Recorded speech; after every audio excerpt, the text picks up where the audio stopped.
Welcome to the Van Life Roadmap, Barefoot Theory's free online course all about van life. Join me as I share everything I've learned over 4 years of living on the road, so you can take off in a van you love and never look back.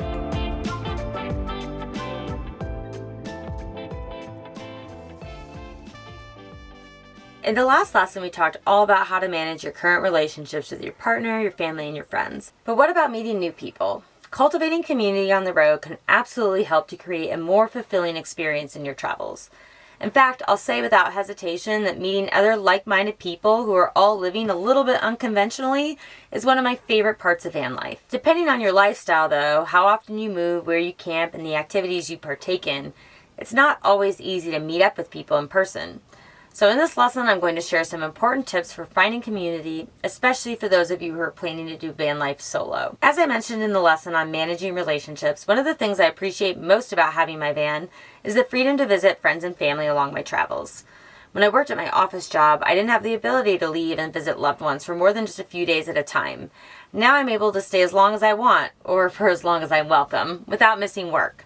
So know that if you ever get lonely on the road, you can always use it as an opportunity to build on your existing friendships. Aside from seeing familiar faces, you'll also be able to make new connections with people you'd never get to meet otherwise. In theory, living and traveling in a van might seem isolating because you're not in a traditional neighborhood, shopping at the same grocery store, working out at the same gym, or seeing your colleagues every day at your job.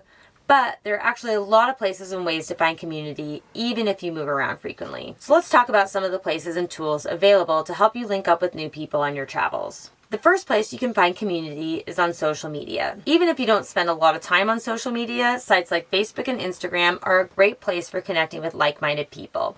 Each of the various platforms has their pros and cons, but they're valuable tools in making connections on the road.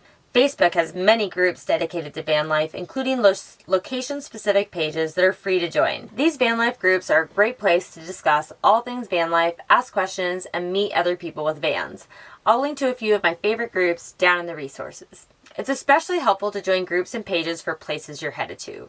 For example, if you know you'll be spending a month in southern Utah, you can follow the Moab Tourism Board and search to see if there's a Facebook group for Moab locals. Here, you're likely to find info on upcoming events, classes, and other happenings where there will be the opportunity to connect with locals. Activity-specific groups are also a great way to meet people with similar interests. Whatever activity you're into, look for a meetup group or post on a local Facebook page expressing interest in getting together with other people. I found that people are usually happy to share information about their town if you express an interest in their community. Instagram is another popular tool for connecting and can be used similarly to Facebook.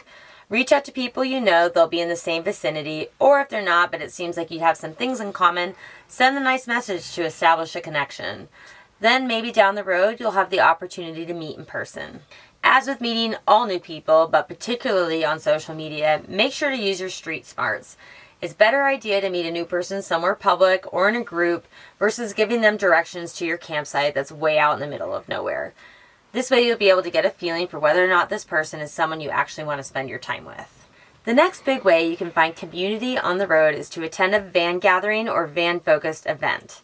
Meeting other people with vans is a ton of fun because you've instantly got one thing in common and you get to see how they do it. There are many van gatherings throughout the U.S., including our own Barefoot Theory's own Open Roads Fest. It's our annual van life festival, and it's about so much more than just the vans. In addition to workshops that cover all aspects of van life, we also have mountain biking, paddleboarding, yoga, live music, and a lot more. This makes it a great opportunity not only to meet other van lifers, but specifically van lifers who are interested in outdoor adventure. I'll also mention that you don't have to have a van to come to Open Roads. 2019, we had nearly 100 tent campers who came to learn about the lifestyle before taking the plunge. So if you're still in the research phase, the Open Roads community welcomes you with open arms. For other gatherings, Descend on Bend, Rubber Tramp, Rendezvous, and the Women on the Road are other popular events in the U.S. Van Life Diaries and the Van Life app also host events periodically throughout the year. If it's your first time living in a van, make it a priority to attend Open Roads Fest or one of these other gatherings.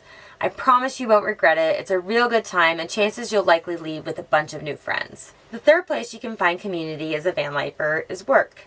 Even though you might not be going to the same place every day for work, you still have a chance to meet people while doing a job. Depending on the type of work you end up doing, you have the opportunity to be introduced to a lot of different people. If you're doing remote computer work, you can still feel the sense of camaraderie without a cubicle atmosphere, because more and more cities are opening up co-working spaces for remote workers to come together and work. You can look for these co-working offices whenever you'll be passing through a town or bigger city and introduce yourself to some of the people you encounter. If you end up doing labor work on farms, vineyards, camp hosting, or something like that, you'll also meet people that way. Finally, if you're behind a computer for your job, I would encourage you to conduct your meetings via video. That's what we do at Barefoot Theory, and it's a great way to get FaceTime with your colleagues and to create a teamwork atmosphere from your van. As I mentioned in the social media section, classes, workshops, farmers markets, and events are a great place to meet local members of the community you're traveling through, and maybe either other van lifers. If you're able to plan ahead of time, check out the event calendar on the Chamber of Commerce website, the local Facebook groups, REI, and yoga and dance studios, and you can find out what's going on. Ultimately, building community while traveling in your van might take a little bit more effort than you're used to at first, but I found that people are willing to connect with you if you share with them your story, what you're doing, why you're doing it, and that you'd like to make some friends along the way. If you show interest in them and their community, they'll probably be more receptive to you.